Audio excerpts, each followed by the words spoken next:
to all working students out there who are feeling the struggle of balancing work and studies.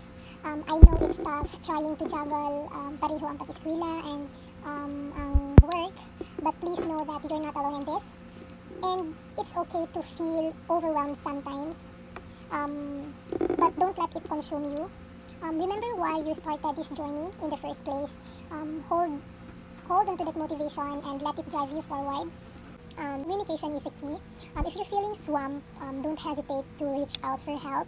Don't hesitate to reach out for help because we're just human. No, dili na to kaya tanan. Dili na to kaya tanan, whether it's talking to your friend, professors about your workload, or even sa imo ang boss for a bit of flexibility. No, don't hesitate or don't be afraid to speak up because tawa ra sad na sila, wala ka kabalo basin pud ay makasagot. And please take care of yourself. No, I can't stress this enough. Get enough sleep, eat well, and take a break when you need them. Burnout is real, and it's important to listen to your body and to your mind when they're telling you to slow down. And lastly, remember that it's okay to ask for support. Lean on sa imong friends, sa imong family, or fellow students, imong mga colleagues for encouragement and guidance.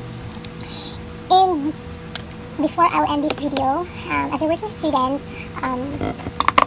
I want to tell you that you're doing an amazing job. Even on the days when you're even on the days like when it feels like everything is falling apart, keep pushing forward. Stay positive, stay motivated, and believe in yourself. You can do it.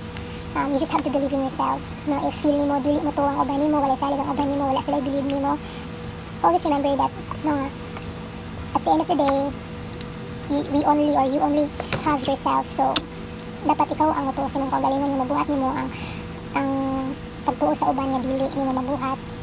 You've got this. Bye-bye.